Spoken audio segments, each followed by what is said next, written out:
Halo dan selamat datang kembali. Oke, Anda telah mengirimkan beberapa sumber yang, menarik banget.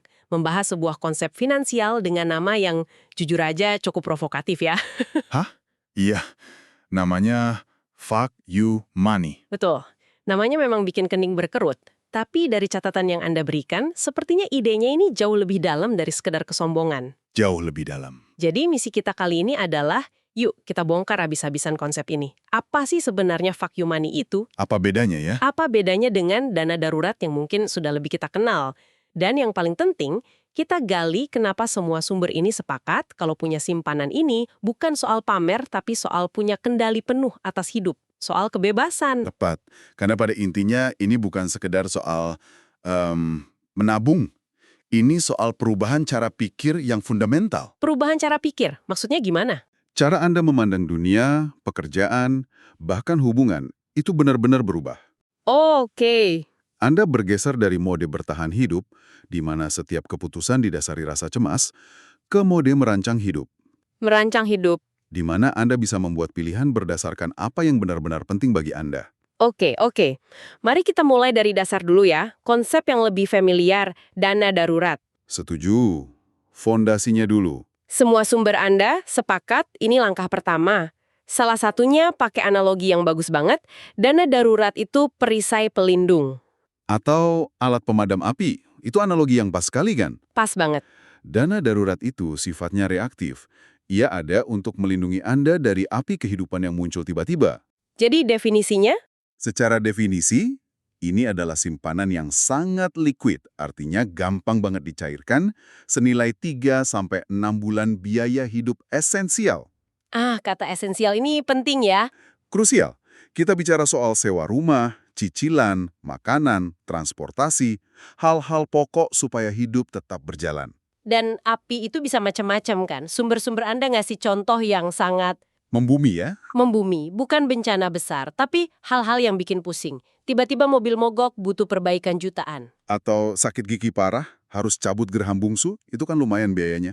Nah, iya. Atau laptop yang jadi alat kerja utama tiba-tiba mati total. Hal-hal kecil yang tanpa persiapan bisa jadi masalah besar. Persis, dan disitulah fungsi utama dana darurat, mencegah apa yang disebut lingkaran setan utang. Lingkaran setan utang. Coba bayangkan, Anda nggak punya dana darurat, laptop rusak tadi solusinya apa? Gesek kartu kredit. Nah, kan, atau lebih parah, pinjaman online. Tiba-tiba masalah laptop 7 juta jadi utang 9 juta karena bunga. Benar. Dana darurat ini adalah penyangganya. Ia mengubah sebuah potensi krisis finansial menjadi sekedar, gangguan sementara. Saya suka sekali bagaimana salah satu sumber menekankan dampak psikologisnya. Oh, ini penting banget. Mengetahui Anda bisa bayar tagihan untuk 3 bulan ke depan, bahkan jika besok Anda kehilangan pekerjaan, itu mengubah malapetaka. Menjadi kemundulan yang bisa diatasi. Tepat, Anda jadi punya ruang untuk bernapas, untuk berpikir jernih, bukan panik. Dan untuk memulainya nggak harus langsung besar loh. Ada satu saran praktis yang menurut saya sangat bijak. Apa itu? Kalau Anda mulai dari nol, lupakan dulu target 3-6 bulan. Fokus kumpulkan dana darurat awal sebesar katakanlah 10 juta rupiah. Tunggu. 10 juta. Apa jumlah sekecil itu benar-benar cukup membantu? Rasanya kayak menempel plester di luka tembak nggak sih? Pertanyaan bagus. Tentu saja itu nggak akan menutupi biaya hidup berbulan-bulan. Tapi tujuannya bukan itu. Terus? Tujuan dari target awal yang kecil itu adalah untuk memutus rantai kepanikan. Jumlah itu cukup untuk nambal ban yang pecah, bayar biaya dokter atau ganti ponsel yang rusak tanpa harus berutang. Jadi ini lebih ke... Ini adalah bukti konsep bagi diri Anda sendiri, bahwa Anda bisa mengendalikan situasi darurat. Ini kemenangan psikologis pertama yang sangat-sangat penting. Oke, masuk akal. Jadi dana darurat adalah fondasi. Perisai untuk bertahan dari serangan tak terduga. Betul. Tapi begitu perisai itu terpasang, kita pasti mulai mikir, oke, saya sudah aman dari serangan, sekarang gimana caranya saya bisa mulai menyerang? Nah, tepat sekali. Anda secara alami akan beralih ke level berikutnya. Disinilah konsep fuck you money. Atau kita sebut dana kebebasan aja ya, biar lebih nyaman. Boleh, dana kebebasan. Disinilah dana kebebasan ini mulai berperan. Kalau dana darurat adalah perisai, maka yang ini adalah pedang kita. Pedang Anda. Dana yang sifatnya proaktif. Oke, definisikan pedang ini. Seberapa besar? Jauh lebih besar. Sumber-sumber Anda menyebutkan angka yang bervariasi, tapi umumnya berkisar antara 1–2 tahun biaya hidup penuh, 1–2 tahun. atau setidaknya 6–12 bulan gaji Anda. Tujuannya bukan lagi untuk bertahan hidup, tapi untuk memberi Anda agency, Agency. kekuatan untuk memilih ya. Betul. Salah satu sumber bahkan menyebutnya exit velocity. Daya dorong untuk keluar. Tepat. Tunggu dulu. 1–2 tahun. Itu kan jumlah yang masif. Bagi kebanyakan orang, itu terdengar mustahil. Apa sumbernya? Membahas gimana cara mendekati target sebesar itu. Tentu. Kuncinya adalah jangan melihatnya sebagai satu gunung besar. Tapi, Lihat sebagai serangkaian bukit yang harus didaki setelah dana darurat Anda penuh. Dan ini bukan tabungan biasa. Uang ini biasanya mulai diinvestasikan di instrumen beresiko rendah hingga sedang, biar bisa tumbuh. oke, teknisnya seperti itu. Tapi secara mental, Nah, yang lebih penting dari cara teknisnya adalah memahami kenapa Anda melakukannya. Kekuatan pendorongnya harus jelas banget. dan kekuatan pendorong itu Adalah kemampuan untuk pergi. tepat. Pergi dari pekerjaan yang toksik, bos yang semena-mena, proyek yang nggak sejalan dengan nilai-nilai kita. Atau bahkan hubungan nggak sehat. Tanpa harus punya rencana cadangan yang matang detik itu juga. Jadi ini memberi kita kemewahan yang paling berharga. Waktu. Waktu. Waktu untuk berpikir, waktu untuk menyembuhkan diri, waktu untuk mencari jalan yang benar-benar Anda inginkan. Bukan jalan yang terpaksa diambil karena butuh uang untuk bayar tagihan bulan depan. Ini mengubah dinamika kekuasaan secara total. Ada satu kalimat di catatan Anda yang benar-benar, mengena. Dikatakan kalau Anda punya simpanan 1 tahun, Anda pada dasarnya adalah seorang sukarelawan di tempat kerja Anda sendiri. Sukarelawan di pekerjaan sendiri. Itu framing yang kuat sekali. Artinya kita kerja di sana karena pilihan, bukan karena paksaan. Pikirkan bedanya. Kalau Anda butuh pekerjaan itu untuk bertahan hidup, atasan Anda punya kuasa penuh. Kepatuhan Anda bisa dibeli dengan gaji. Benar juga. Tapi kalau Anda memilih untuk ada di sana, Anda datang dengan posisi yang beda. Anda bisa menolak permintaan yang nggak masuk akal di luar jam kerja. Bisa menyuarakan keberatan. Bisa menyuarakan keberatan pada proyek yang nggak etis. Anda bisa negosiasi gaji bukan dari posisi memohon, tapi dari posisi setara. Karena di belakang kepala kita ada kesadaran. Kalau ini nggak berhasil, nggak apa-apa, saya aman.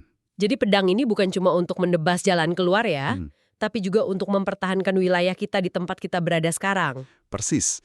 Ada cerita menarik di salah satu artikel yang Anda kirim. Tentang seorang desainer grafis. Oh ya? Dia terjebak di agensi dengan budaya kerja yang buruk dan klien yang mustahil. Selama 2 tahun, dia diam-diam nabung dengan agresif. Dia nggak langsung keluar. Enggak. Tapi dia mulai berani bilang tidak.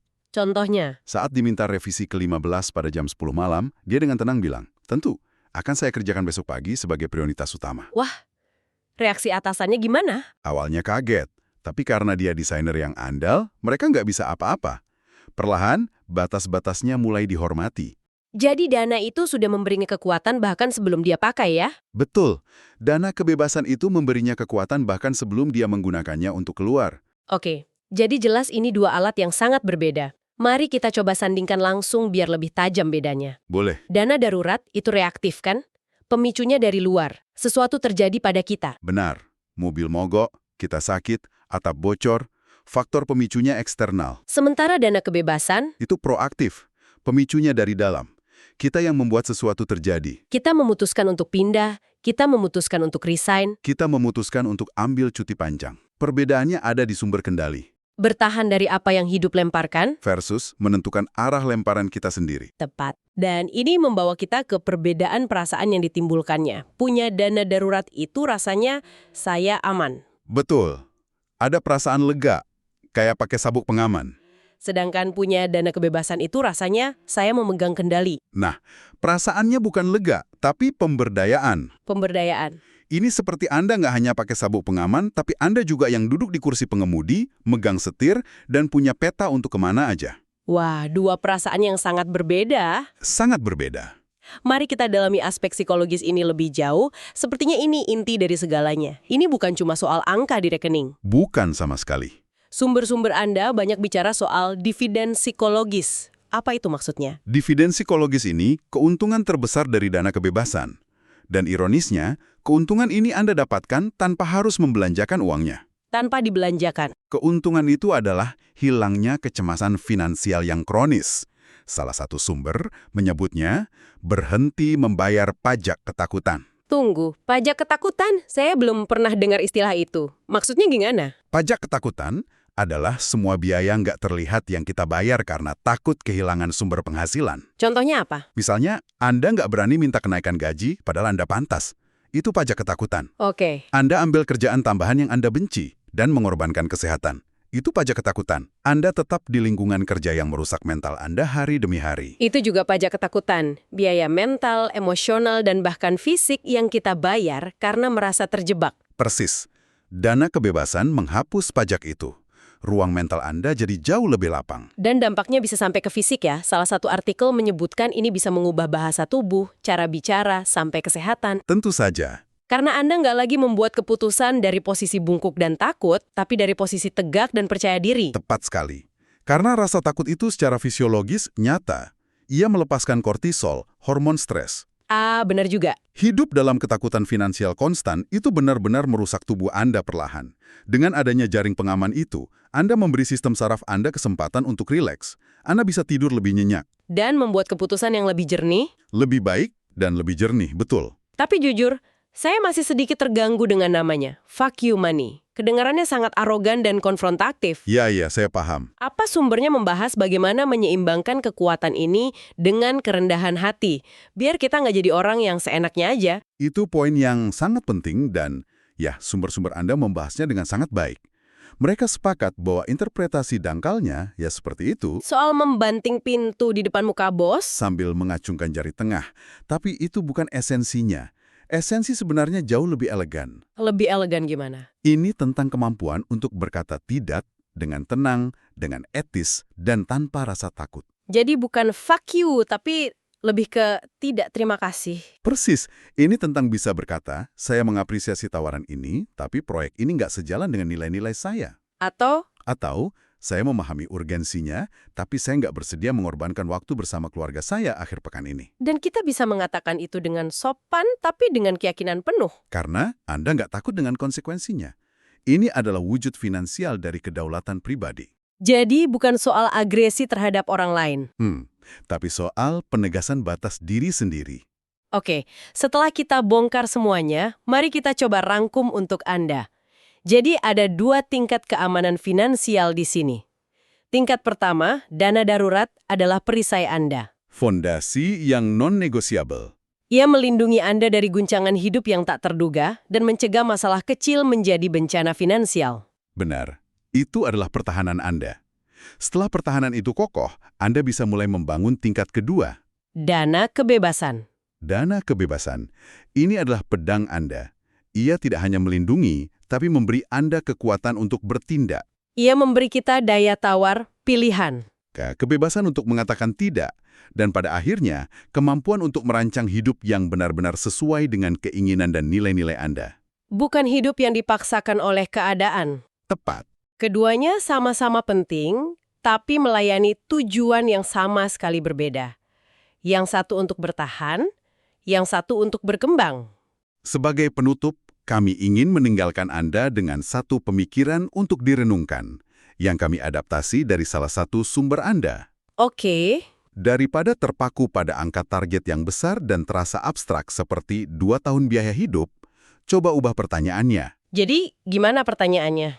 Tanyakan pada diri Anda, peristiwa atau keadaan spesifik apa yang paling ingin saya siapkan secara finansial dalam 1 hingga 2 tahun ke depan? Jadi, lebih personal dan konkret ya? Tepat.